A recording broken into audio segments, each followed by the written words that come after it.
नमस्कार दोस्तों, मैं एम आर तेत्रवाल एक बार फिर स्वागत करता हूं आपका हमारे यूट्यूब चैनल तेत्रवाल जीएस स्टडी पर। दोस्तों, आज हम बात करने वाले हैं भारत के संविधान की। संविधान का निर्माण कैसे हुआ, और ये पॉलिटी का चैप्टर 2 है दोस्तों। भारत का संविधान का निर्माण लक्ष्मीकांत चैप्टर नंबर 2। और दोस्तों, हम अब आज शुरुआत करने जा रहे हैं पॉलिटी को। हम एक एक करके सारे चैप्टर हम लक्ष्मीकांत के करेंगे, बहुत आसान भाषा में दोस्तों, और प्री और मेंस के हिसाब से डायग्राम के अकॉर्डिंग दोस्तों। क्योंकि आपको दोस्तों ये जो मेरी क्लास रहने वाली है वो दोस्तों प्री और मेंस दोनों ओरिएंटेड रहने वाली है आपको। और ये डायग्राम दोस्तों आपको समझ आ रहा होगा कि हम एक विचारों का, जो कि संविधान सभा की मांग और संविधान निर्माण की बात क्यों उठी, कैसे उठी, उसका हमने डायग्राम के माध्यम से समझा है दोस्तों। और ये डायग्राम इसलिए भी इंपॉर्टेंट हो जाता है, कई बार आपको पता है मेंस में दोस्तों टाइम बहुत कम पड़ता है। यूपीएससी में आपको पता है, अगर आपको बहुत लोग जनरली 18-19 क्वेश्चन तक पहुंच पाते हैं, 1-2 क्वेश्चन छूट जाते हैं। तो अगर हमको डायग्राम बनाना आता है दोस्तों, डायग्राम भी हमने बना दिया तो हमारा आधा काम हो गया। आधे मार्क्स तो हमें मिल ही जाएंगे, और आधा ही तो कट ऑफ रहता है यूपीएससी का। तो इसलिए दोस्तों ये डायग्राम मैंने बहुत अच्छे से और हम अभी, अगर ये दोस्तों ये डायग्राम समझ में आ गया ना आपको, तो आप इसका स्क्रीनशॉट ले लेना, और फिर आपको कभी पॉलिटी पढ़ने की जरूरत ही नहीं पड़ेगी इस चैप्टर की। तो और ऐसे ही हम एक एक करके सारा करेंगे, तो सब्सक्राइब कर लो चैनल को दोस्तों। तो हम बात करेंगे विचार, संविधान का विचार कहाँ से है दोस्तों। तो सबसे पहले हम चलते हैं जब 1600 ईस्वी में British east India company Bharat में व्यापार करने के लिए आई। समय कालखंड में उन्होंने धीरे धीरे भारतीय जनता पर अपना प्रभुत्व स्थापित किया, और हम जब शोषित होते चले गए तो 1857 में हमने क्रांतिकारी विद्रोह किया। उसके बाद इंडियन नेशनल कांग्रेस की स्थापना हुई। तो उसी क्रियाक्रम में आगे चलते हुए दोस्तों हमने सबसे पहले दोस्तों विचार जो है तिलक का हालांकि दोस्तों हम ज़्यादा इतिहास में नहीं जाएंगे, क्योंकि हमारी सीमा है कि हम पॉलिटी को लेकर चल रहे हैं, हम लक्ष्मीकांत किताब के अकॉर्डिंग, तो हम शॉर्ट में बात करेंगे। तो लेकिन पॉलिटी का पूरा करेंगे, इतिहास में नहीं जाएंगे, लेकिन पॉलिटी का पूरा करेंगे। तो तिलक दोस्तों, तिलक आपको पता है नरम दल और गरम दल, जो कांग्रेस का विभाजन हुआ उसमें गरम दल के प्रखर नेता थे। तो इन्होंने दोस्तों 1895 में दोस्तों 1895 में ही संविधान की मांग का एक ऐसा समर्थन किया था कि क्यों ना एक ऐसा एक ग्रंथ बनाया जाए, एक पुलिंदा बना जाए नियमों का। तो भारत जो रामायण महाभारत में, मनुस्मृति में, कुरान, गीता, शरीयत के अकॉर्डिंग चल रहा था, अलग अलग धर्मों के अलग अलग कानून थे, तो उन पचड़ों में ना पड़ के कानून बनाया जाए और भारतीय लोग ही अपने प्रशासन करें, ये इनका मानना था दोस्तों। और तिलक ही एक ऐसे नेता थे जब जो बंगाल का विभाजन किया गया धर्म के आधार पर। तो दोस्तों आज वाले नेताओं को देखिए, धर्म के नाम पर कहते हैं कि हम चाहे जब लड़वा देते हैं, लेकिन तिलक एकमात्र नेता थे उस टाइम। देखिए ऐसे ऐसे नेता थे हमारे। उन्होंने सबसे पहले, हिंदू थे, कट्टर हिंदू थे, मराठा थे, ये महाराष्ट्र से बिलोंग करते थे, लेकिन उन्होंने कहा कि नहीं भाई, हिंदू मुस्लिम ये नहीं चलेगा, हिंदुस्तान को एक रहने दे। और स्वदेशी आंदोलन उन्होंने जब किया 1906 में, जब विदेशी वस्तुओं की होली जलाई गई, तो उन्होंने ये बात करी कि संविधान होना चाहिए। उसके बाद बात आती है दोस्तों गांधी जी। जब दोस्तों असहयोग आंदोलन चल रहा था, नॉन कॉरपोरेशन मूवमेंट, खिलाफत का मुद्दा जो तुर्की में खलीफा का मुद्दा था, उसके बाद असहयोग आंदोलन शुरू हुआ जो भारतीयों की मांगें थी, उसको लेके उसी दौरान गांधी जी ने कहा था कि वक्त आ गया है कि भारतीयों की नियति भारतीय खुद तय करेंगे, ये वक्त आ गया है। तो यहाँ पे भी संविधान की कुछ कुछ बात यहाँ पे आती है। उसके बाद दोस्तों आती है साइमन कमीशन आया दोस्तों। 1919 का जो मॉन्टेग्यू चेम्सफोर्ड सुधार आया, उसमें सुधार 10 वर्ष बाद उसमें सुधार लाने थे। साइमन कमीशन ब्रिटेन से भारत भेजा गया, और उसका भारतीय विरोध कर रहे थे क्योंकि उसमें एक भी सदस्य भारतीय नहीं था। तो भारतीय विरोध कर रहे थे, तो अंग्रेजों ने कहा, हमको चैलेंज किया कि अगर तुम इतने ही काबिल हो तो हमें कुछ डेमो दीजिए कि आप बना सकते हो कुछ। तो तभी नेहरू रिपोर्ट दोस्तों, नेहरू जी को चैलेंज किया गया था, मतलब भारतीय राष्ट्रीय कांग्रेस को चैलेंज किया गया था। और ये दोस्तों जवाहरलाल नेहरू ने, ये मोतीलाल नेहरू है यहाँ पे। तो ये नेहरू रिपोर्ट आई दोस्तों, नेहरू रिपोर्ट प्रस्तुत की गई, और हमने कुछ बातें रखी कि ऐसा ऐसा हमारा संविधान होना चाहिए, इस इन आधारों पे हम चलेंगे। तो हमने उनको मुंह तोड़ जवाब दिया। तो यहाँ पे ये 1928 की बात है दोस्तों, अगस्त 1928, अगस्त 1928 ये। उसके बाद बात आती है एम.एन. राय। 1934 में एम.एन. राय एक साम्यवादी दल के नेता थे। उन्होंने सर्वप्रथम दोस्तों एक लीगली, जो कहते हैं ना, वो बात रखी कि संविधान, भारत का एक अलग संविधान होना चाहिए, और जो आज के आधुनिक राज्यों का संविधान है उसके अकॉर्डिंग होनी चाहिए। उसके बाद उन्हीं की बातों पे चलते हुए आईएनसी, इंडियन नेशनल कांग्रेस ने 1935 में अपने अधिवेशन में कहा कि भारत के लिए एक अलग संविधान होना चाहिए। फिर बात आगे बढ़ती चली गई, और साल आता है 1938 का दोस्तों। 1938 का वो वक्त है जब द्वितीय विश्व युद्ध शुरू होने वाला है। तो भारतीयों ने देखा ये सही समय है, लपेट लेना चाहिए अंग्रेज़ों को, फिरंगियों को। तो नेहरू घोषणा करी गई और नेहरू जी ने घोषणा करी कि भारतीय संविधान जो है उसकी संविधान सभा का निर्माण वयस्क मताधिकार के आधार पर होगा। दोस्तों ये बहुत बड़ी बात है उस टाइम, क्योंकि जब हमारा संविधान बना 1946 में संविधान सभा जो बनी हमारी, उसमें वयस्क मताधिकार के आधार पर इलेक्शन नहीं हुआ था, लेकिन उससे 10 साल पहले भी नेहरू जी बोल गए थे कि हमारा ऐसा नज़रिया है। तो ये बहुत बड़ी बात थी। तो अब तब नेहरू ने घोषणा करी कि हमारा संविधान बनेगा और उसमें वयस्क मताधिकार के आधार पर, जैसा आज हम लोकसभा के लिए विधायकों के लिए वोटिंग करते हैं, उस आधार पर हमारा संविधान सभा का निर्माण होगा। ये बहुत बड़ा सपना था उनका। उसके बाद लेकिन फिर 1938 हो गया, फिर 1940 दोस्तों ये आता है, बहुत इंपॉर्टेंट है दोस्तों ये अगस्त प्रस्ताव। 1940 में फिर अंग्रेज कहते हैं द्वितीय विश्व युद्ध चल रहा है, सेकंड वर्ल्ड वॉर अपने कगार पे है, पूरा फुल फॉर्म में है, और ब्रिटेन कुछ कुछ हारा हारा सा ऐसा लग रहा है ना। तो आपको पता ही है ना, जापान ने सबको रोन दिया था, इत्तू सा जैसे टुच्चा सा, लेकिन जापान ने सबके चक्के छुड़ा दिए थे। वो तो परमाणु बम अमेरिका ने गिरा दिया और उसने हार मान ली, वरना तो आज दुनिया की दशा और दिशा अलग होती। तो 1940 का अगस्त प्रस्ताव दोस्तों ये पहला मौका था जब अंग्रेजों ने ये माना कि भारत का संविधान होना चाहिए और भारतीयों को अब उनका स्वशासन दे देना चाहिए। ये पहली बार माना दोस्तों विधिवत, और इसीलिए मैंने ग्रीन कलर में सबसे ऊपर लिखा है हिस्ट्री में कि अंग्रेजों से पहली बार हम ग्रीन झंडी मिली, हरी झंडी मिली कि हाँ भारतीयों का एक अलग संविधान होना चाहिए। उसके बाद अब ये बात हो गई, सेकेंड वर्ल्ड वॉर चल रहा है, अंग्रेजों के छक्के छूट रहे हैं, तो अंग्रेज दबाव में है और भारतीयों के लिए सही मौका है। कई भारतीय नेताओं ने तो यहाँ तक भी कहा था उस टाइम कि अब ये सेकंड वर्ल्ड वॉर है, इसमें मौका मार लो, वो लड़ रहा है, हम भी उसको कूटते हैं और आज़ादी पा लेते हैं, लेकिन कुछ नेता समर्थन नहीं करते थे। तो वो एक अलग विषय हम बाद में बात करेंगे। 1992 क्रिप्स प्रस्ताव आता है दोस्तों, आपको पता है क्रिप्स मिशन भारत आता है। एक ये अंग्रेज कैबिनेट में ब्रिटिश कैबिनेट के मंत्री थे, उनके नेतृत्व में एक 3 सदस्यीय मंत्रिमंडल भारत आता है, और क्रिप्स मिशन ये बात करता है कि हम भारत को जैसे ही सेकंड वर्ल्ड वॉर खत्म हो जाएगा, हम भारत को अपना डोमिनियन स्टेटस देंगे, संविधान सभा का निर्माण करेंगे, संविधान बनाएंगे, आज़ादी देंगे, ऐसी कुछ कुछ बातें उन्होंने करी। तब गांधी जी ने कहा यार बहुत हो गया तुम्हारा, कब से हम लगे पड़े हैं, तुम अभी भी ये बातें कर रहे हो कि हम डोमिनियन स्टेटस देंगे, संविधान सभा बनाएंगे, ये वो, अब तुम्हारा मुद्दा ही लगे, हम अब तो हमें आज़ादी ही चाहिए, तुम ये संविधान सभाओं की बातें मत करो। तो गांधी जी ने कहा कि तुम क्या कर रहे हो, और उस टाइम ब्रिटेन हार रहा था 92 के लगभग, क्योंकि 45 में जाके परमाणु बम गिरा तब उनकी जीत हुई थी, उससे पहले हारे हुए थे सब जापान के आगे। तो गांधी जी ने कहा कि ये तो डूबते हुए बैंक का दोस्तों, जो बैंक दिवालिया हो रहा है ना, उसका चेक तुम हमें पकड़ा रहे हो, तुम तो खुदारी, तुम्हारी खुद की संप्रभुता खतरे में, अब तुम खुद हार रहे हो, तो तुम हमें क्या वादा कर रहे हो तुम। तो गांधी जी ने कहा था कि ये दिवालिया होते हुए एक बैंक का चेक है जो बाउंस हो जाएगा, हमें नहीं चाहिए ऐसा। और गांधी जी ने कहा करो या मरो, भारत छोड़ो आंदोलन, मुंबई के ग्वालियर टैंक से भारत छोड़ो आंदोलन की शुरुआत कर दी। और दोस्तों 1930 में दोस्तों जब गांधी जी ने दांडी यात्रा करी थी ना, तब गांधी जी ने कह दिया था कि मैं हिंदुस्तान की बालू रेत से एक ऐसा आंदोलन खड़ा कर दूंगा जो इतिहास में ना अमर हो जाएगा। और वो यहाँ पे करने वाले थे, जो भारत छोड़ो आंदोलन था दोस्तों, क्विट इंडिया मूवमेंट 1942 का, वो दोस्तों स्वस्फूर्त आंदोलन था, उसका कोई नेता नहीं था। गांधी जी को तो शुरू होने से पहले ही जेल में डाल दिया गया, सारे बड़े नेताओं को। तो ऑटोमेटिक वो चल रहा था, उसको ऑटोमेटिक ऊर्जा मिल रही थी, क्योंकि करो या मरो का नारा दिया था। गांधी जी जो शांति में यकीन करते थे, वो करो या मरो का नारा दे रहे हैं। तो इस लेवल तक पानी सर से ऊपर से जाने लगा था दोस्तों। तो क्रिप्स मिशन को इन्होंने बात करी संविधान सभा की, और गांधी जी ने जो कहा आपको मैंने बता ही दिया। फिर बात आती है 26 मार्च 1946 कैबिनेट मिशन दोस्तों। यहाँ से बात बननी शुरू होती है, यहाँ से विधिवत रूप से होता है कि हाँ अब भारत को आज़ादी दे देनी चाहिए, संविधान सभा दे देनी चाहिए। और क्रमागत रूप से, क्योंकि 1945 में ब्रिटेन में प्रधानमंत्री चेंज हुए थे और उनका नज़रिया था, श्रमिक दल की सरकार बनी थी वहाँ पे, तो उनका नज़रिया था कि अब गुलामी की दास्तान में हम ज़्यादा बांध के नहीं रह सकते लोगों को। तो 24 मार्च 1946 को कैबिनेट मिशन भारत आया, और मई 1946 में दोस्तों, मई 1946 में उन्होंने रिपोर्ट दी, और रिपोर्ट में ये बात की कि भारत की संविधान सभा बनाई जाएगी। हालांकि 2 संविधान सभाओं की मांग उन्होंने ठुकरा दी थी, और मुस्लिम लीग इससे संतुष्ट नहीं हुआ। उसके बाद बात आती है दोस्तों नवंबर 1946। अब वो दिन था जब संविधान सभा का गठन होने वाला है दोस्तों। नवंबर 1946 में संविधान सभा का गठन हुआ और वो गठन किस आधार पे हुआ दोस्तों? मुस्लिम भी उसमें शामिल थे, हिंदू भी थे, सिख भी थे, ईसाई भी थे, दलित भी थे, राजपूत भी थे, सब लोग शामिल थे।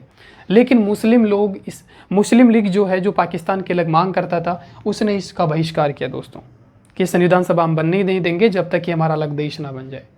अब वो अलग देश कैसे बना और हमने भी उसके टुकड़े कर दिए, आपको पता है। तो दोस्तों अब इसके बाद जो गांधी जी, वो नेहरू ने कहा था 1938 में कि वयस्क मताधिकार के आधार पर संविधान सभा का गठन होगा। क्या हो रहा है दोस्तों यहाँ पे देखिए, वोटिंग जो दोस्तों, वोटिंग क्या थी उसमें? अब जो उसमें देसी रियासतों के लिए और ब्रिटिश भारत के लिए अलग अलग सीटें निर्धारित की गई दोस्तों। अब कैसे चुनाव हुआ? जो ब्रिटिश भारत की सीटें थी वहाँ पे तो चयनित इलेक्शन के द्वारा हो रहा था, लेकिन जो राज्य रजवाड़े थे, देसी रियासतें थी, उनकी 93 सीटों पे चुनाव राज्य रजवाड़े खुद अपॉइंट कर रहे थे, मतलब मनोनीत कर रहे थे, जैसे आज राज्यपाल मनोनीत करते हैं ना, उस टाइप से। जबकि ब्रिटिश भारत वाली सीटों पे जैसे राष्ट्रपति को हम एकल संक्रमणीय समानुपातिक मत पद्धति है, जो हमारी एकल संक्रमणीय समानुपातिक मत प्रणाली है, जो राष्ट्रपति के लिए और राज्यसभा सदस्य के लिए हम यूज में करते हैं, उसके आधार पर दोस्तों उसका संविधान सभा का गठन हुआ। तो इसको कह सकते हैं आंशिक रूप से चुनी हुई, क्योंकि वोटिंग था, और आंशिक रूप से नामांकित, क्योंकि देसी रियासतों ने उनको नाम निर्देशित किया था। तो ये हमारी संविधान सभा थी। ये पूछा जाता है दोस्तों क्वेश्चन, तो ये नहीं कह सकते कि हम वयस्क मताधिकार के आधार पर हमारी संविधान सभा चुनी गई थी, बिल्कुल गलत होगा। आंशिक रूप से चुनी हुई, मतलब आधी तो चुनी हुई थी और आधी मनोनीत थी। और दोस्तों वोटिंग राइट जो था वो संपत्ति और टैक्स के आधार पे दोस्तों उस टाइम था, जो अंग्रेजों ने 1935 का जो भारत शासन अधिनियम है 1935 इंडिया रेगुलेशन एक्ट जो है, उसके अनुसार संपत्ति, टैक्स और एजुकेशन के आधार पे कुछ वही लोग दे सकते थे। आज तो दोस्तों तो कोई भी गरीब है, अमीर है, मोदी जी का भी एक वोट है, अंबानी का भी एक वोट है, मेरा भी एक वोट है, आपका भी एक वोट है, गरीब अमीर सबका एक एक वोट है। उस टाइम ऐसा नहीं था। उस टाइम जो ज़्यादा पढ़ा लिखा है उसका वोट था, जो टैक्स देता है उसका था, और जो जिसके पास संपत्ति है उसका था। जैसे जमींदार थे ना उस टाइम बड़े बड़े, तो उस हिसाब से। और सिख, मुस्लिम और अन्य, अब सिख और मुसलमानों, इनके आधार पे दोस्तों सीटों को बांटा गया दोस्तों, धर्म के आधार पे, और 10 लाख पे कुछ एक सीट ऐसी बनाई गई। और अन्य में दोस्तों आते हैं हिंदुओं को दलितों के साथ। अब आज तो दोस्तों बांट दे रहे हैं लोग, हिंदू एक ही है, हिंदू में सब कुछ आ जाते हैं, राजपूत भी आते हैं, दलित भी आते हैं, ब्राह्मण भी आते हैं, जाट भी है, अग्रवाल भी है, सब अन्य में आ जाते हैं दोस्तों। तो 3 आधार पे उस टाइम सीटों को बंटवारा किया गया।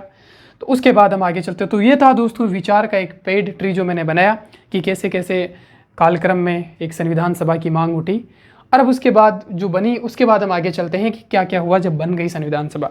तो दोस्तों पहली बात तो हम बात करते हैं कि जो पहली बैठक हुई वो 9 दिसंबर 1946 को, 9 दिसंबर 1946 को पहली बैठक हुई, और लीग जो मुस्लिम लीग है दोस्तों उसने बहिष्कार किया। आपको बता दूं मुस्लिम लीग का एक भी सदस्य संविधान सभा की बैठक में नहीं पहुंचा, आया ही नहीं, वो बहिष्कार कर रहे थे और काला दिवस मना रहे थे कि भाई साहब हमें तो अलग देश ही चाहिए, उसके सिवा कुछ मंजूर नहीं है।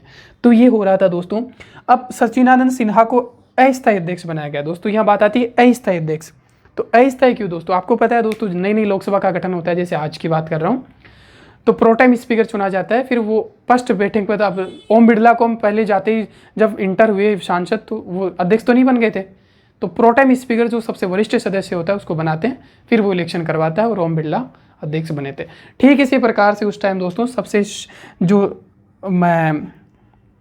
मैच्योर, जो सबसे उम्रदराज थे सचिदानंद सिन्हा, उनको स्थायी अध्यक्ष बनाया गया और फिर इलेक्शन हुआ तो डॉक्टर राजेंद्र प्रसाद को स्थायी अध्यक्ष बनाया गया दोस्तों। डॉक्टर राजेंद्र प्रसाद जो आगे चल के भारत के प्रथम राष्ट्रपति भी बने 24 जनवरी 1950 को। 26 जनवरी नहीं है दोस्तों, 24 जनवरी, आगे बताऊंगा कैसे। तो डॉक्टर राजेंद्र प्रसाद को स्थायी अध्यक्ष बनाया गया और 2 उपाध्यक्ष थे दोस्तों। ये पूछा जाता है कि संविधान सभा के कितने उपाध्यक्ष थे, तो दोस्तों 2 होगा, 1 नहीं होगा। हर चीज़ का 1-1 उपाध्यक्ष होता है, लेकिन यहाँ 2 थे, और ये अपवाद है, और अपवाद पेपर में पूछे जाते हैं, आपको पता है। तो HC मुखर्जी और VT कृष्णामाचारी 2 उपाध्यक्ष थे संविधान सभा के। फिर आगे बढ़ते हैं दोस्तों। संविधान सभा में 13 दिसंबर को जब दूसरी बैठक हुई तो उद्देश्य प्रस्ताव पेश किया गया। किसके द्वारा? भारत के प्रथम प्रधानमंत्री पंडित जवाहरलाल नेहरू के द्वारा उद्देश्य प्रस्ताव। और उद्देश्य प्रस्ताव में ठीक ठीक वैसे ही बातें थी जैसी हमारी प्रस्तावना में है, क्योंकि वो उद्देश्य प्रस्ताव ही आगे जाके कुछ परिवर्तनों के साथ भारत के संविधान की प्रस्तावना बना, भारत के संविधान की आत्मा बना, और संविधान पूरा उसी से चलता है। उसी के आधार पर सुप्रीम कोर्ट मूल्यांकन करता है कि नेता लोग जो संसद में बैठ के कानून बनाते हैं वो सही है या गलत है। तो ये उद्देश्य प्रस्ताव वहाँ पर पेश किया गया और 22 जनवरी 1947 को स्वीकार कर लिया गया। पेश तो 13 दिसंबर को किया गया था दोस्तों, ये पूछा जाता है, लेकिन स्वीकार कब किया गया? 22 जनवरी को स्वीकार कर लिया गया। इसके बाद आता है 3 जून माउंटबेटन योजना। ये 3 जून योजना ही वो है जिसने भारत के टुकड़े कर दिए दोस्तों। भारत का विभाजन इसी योजना के तहत हुआ था दोस्तों। अब जब भारत का विभाजन 3 जून की माउंटबेटन योजना के तहत हो गया तो बात आती है कि फिर भारत शासन, जो भारत स्वतंत्रता अधिनियम वो लाया जाए, और 1947 भारत स्वतंत्रता अधिनियम जो है वो लाया गया दोस्तों, भारत का स्वतंत्रता अधिनियम। इसी के अनुसार भारत जो साम्राज्य था उसके 2 टुकड़े भारत और पाकिस्तान कर दिए गए, और भारत और पाकिस्तान की अलग अलग संविधान सभा का गठन किया गया दोस्तों। आप देख रहे हो पाकिस्तान विरोध कर रहा है, तो फिर जरूरत आ पड़ी थी कि भारत का विभाजन ही कर दिया जाए, भारत के टुकड़े कर दिया जाए, जो कि कोई भी नेता उस टाइम नहीं चाहता था, लेकिन कुछ लोगों की महत्वाकांक्षाएं थी। कहा जाता है कि जिन्ना तो चाहते थे कि वो प्रधानमंत्री बने, और वो प्रधानमंत्री इसी शर्त पे बन सकते थे कि जब एक अलग मुल्क बनाया जाए, क्योंकि हिंदुस्तान में जो भारत था उसमें तो पंडित जवाहरलाल नेहरू, गांधी जी जैसे बहुत बड़े महान नेता थे, तो उनकी महत्वाकांक्षा थी, तो उन्होंने भारत के टुकड़े करवा दिए। इसके बाद भारत स्वतंत्रता अधिनियम है, तो उसमें 3 बातें दोस्तों मुख्य रूप से, भारत के टुकड़े हो गए, और जो संविधान सभा थी दोस्तों उसको संप्रभु बना दिया गया। संप्रभुता का मतलब है कि भारत की संविधान जो होगी, भारत के जो भी कानून है, जिस भी प्रकार का कानून है, वो भारत की संविधान सभा ही बनाएगी। इसका मतलब था कि भारत की संविधान सभा को संसद का दर्जा दे दिया गया। अब ब्रिटेन से कानून नहीं बनेंगे, यहाँ पे नहीं थोपे जाएंगे, भारतीय लोगों के लिए कानून भी भारत की संविधान सभा बनाएगी। इसका मतलब था कि संप्रभु है और विधायिका का दर्जा, विधायिका बोले तो संसद भी, भारतीय संविधान सभा को भारतीय संसद भी बना दिया गया। ये हुआ दोस्तों भारत स्वतंत्रता अधिनियम 1947 में। और जो विधायिका, अब दोस्तों बात आती है कि फिर जो एक संविधान सभा एक ही थी, उसको 2 काम सौंपे गए, एक तो संविधान भी बनाना था, एक भारत के लिए कानून भी बनाने थे, संसद का काम भी करना था। तो 2 अध्यक्ष होंगे दोस्तों। तो जब जब संविधान सभा के रूप में उसकी बैठक होती थी तो डॉक्टर राजेंद्र प्रसाद उसके अध्यक्ष होते थे, और जब जब संसद के रूप में, विधायिका के रूप में उसकी बैठक होती थी तो जीवी मावलकर उसके अध्यक्ष होते थे दोस्तों। ये अध्यक्ष होते थे, पूछा जाता है। इसीलिए हम पढ़ते हैं कि लोकसभा के प्रथम अध्यक्ष कौन थे, संसद के प्रथम अध्यक्ष कौन थे, तो जीवी मावलकर हम पढ़ते हैं। लोग एक ही थे, सीटें वही थी, बैठक वही होती थी, लेकिन अलग अलग काम के लिए अलग अलग रूप में बैठक होती थी, तो उनके अलग अलग अध्यक्ष होते थे। तो याद रखना दोस्तों। और वो कब से कब तक हुआ? 1947 से दोस्तों 1952 तक, जब भारत की पहली लोकसभा राज्यसभा नहीं बन गई, तब तक ये एक साथ चल रहे थे। इनके अध्यक्ष अलग अलग थे, लोग वही थे, वही कानून बना रहे थे। तो 1952 तक जो लोकसभा है हमारी, वही संविधान सभा थी। पॉइंट दोस्तों, ये बहुत इंपॉर्टेंट पॉइंट है। इसके बाद बात आती है, अब आती है हमने क्या क्या अपनाया। तो दोस्तों संविधान सभा ने 22 जुलाई 1947 को हमारे तिरंगे झंडे को अपनाया दोस्तों। 22 जुलाई 1947 को जो तिरंगा, हर घर तिरंगा उत्सव मना रहे हैं, आज़ादी का अमृत महोत्सव मना रहे हैं, वो तिरंगा विधिवत रूप से भारत का राष्ट्रीय ध्वज बन गया दोस्तों। तिरंगा जिसको देखते ही हमारे रोंगटे खड़े हो जाते हैं, एक जोश जुनून हो जाता है, वो तिरंगा 22 जुलाई 1947 को अपनाया गया। उसके बाद मई 1949 में राष्ट्रमंडल, अब भारत को संप्रभु बना दिया गया। इसका मतलब हम राष्ट्रमंडल के सदस्य होंगे, गुटेरपेक्स के सदस्य होंगे, यूएन के सदस्य होंगे या नहीं होंगे, वो हम तय करेंगे। तो हमने राष्ट्रमंडल का सत्यापन किया कि हम राष्ट्रमंडल के सदस्य बनेंगे। तो ये हमने किया मई 1949 में। क्वेश्चन पूछा जाता है यूपीएससी में, बाकी स्टेट एग्जाम में भी पूछा जाता है। उसके बाद बात आती है 24 जनवरी 1950। अब 24 जनवरी को हमने क्या किया? हमने 3 काम किए 24 जनवरी को। हमने मतलब संविधान सभा ने क्या किया 24 जनवरी। अब 26 जनवरी 1950 को भारत का संविधान लागू होने वाला था पूर्ण रूप से। उससे पहले में क्या करना है? हमारा राष्ट्रगीत अपनाना पड़ेगा, राष्ट्रगान अपनाना पड़ेगा, और हमारा राष्ट्रपति भी तो होना चाहिए राजपथ पे तिरंगा फहराने के लिए। तो ये 3 काम किए हमने, राष्ट्रगान को अपनाया, राष्ट्रगीत को अपनाया, और राष्ट्रपति चुना हमने। पंडित जो डॉक्टर राजेंद्र प्रसाद को पहला राष्ट्रपति चुना, जो संविधान सभा के अध्यक्ष भी थे। तो ये हुआ 24 जनवरी, तारीख बड़ी इंपॉर्टेंट है, 2 दिन पहले। इसके बाद दोस्तों जो 26 नवंबर 1949 को हमने अपना ही लिया था, इसको अंगीकार किया था, भारत के लोगों ने भारत को संविधान समर्पित किया था दोस्तों। और सारे जो संविधान निर्माता थे, जो प्रेजेंट थे उस टाइम संविधान सभा में, उन्होंने सिग्नेचर किए थे उस पर। तो वो तारीख है 26 नवंबर 1949। प्रस्तावना में ये तारीख मिल जाएगी कि संविधान की प्रस्तावना को हमने अंगीकार किया, आत्मसमर्पित किया, भारत के लोगों ने अपनाया। तो 26 नवंबर 1949 है। 26 जनवरी फिर आता है 26 जनवरी 1950। यही वो दिन है जब भारत गणतंत्र घोषित हुआ, पहला गणतंत्र दिवस मनाया गया। तो दोस्तों अब बात आती है कि 26 जनवरी का दिन ही क्यों तय किया गया? बनके हमने आत्मसमर्पित किया 26 नवंबर 1949, लेकिन हमने पूर्ण रूप से उसको लागू किया 26 जनवरी 1950 में। ऐसा क्यों दोस्तों? तो इस 26 जनवरी का बहुत बड़ा ऐतिहासिक महत्व है दोस्तों। आपको बताता हूँ 1930 में दोस्तों, 1929 में जब लाहौर अधिवेशन कांग्रेस का हो रहा था, तो उसमें एक पूर्ण स्वराज का प्रस्ताव पारित किया गया था। और तब उसमें उसी टाइम दोस्तों जब प्रस्ताव पारित हुआ तो रावी नदी के तट पर पंडित जवाहरलाल नेहरू ने भारत का तिरंगा फहराया था दोस्तों। और तभी ये घोषणा करी गई थी कि 26 जनवरी 1930 को भारत का पहला स्वतंत्रता दिवस मनाया जाएगा। आ रहा है समझ आपको दोस्तों?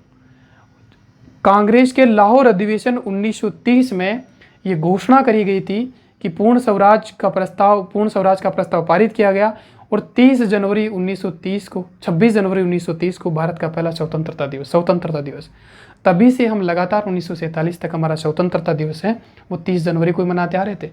लेकिन जब भारत को 15 अगस्त को आज़ादी मिली तो हमने क्या किया, हमारा स्वतंत्रता दिवस तो 15 अगस्त हो गया, लेकिन 26 जनवरी जो हम वर्षों से मनाते आ रहे थे उसको किस नाम से याद रखा जाए, तो हमने कहा गणतंत्र दिवस उसी दिन लागू करते हैं और भारत रिपब्लिक कहलाया ये 26 जनवरी को।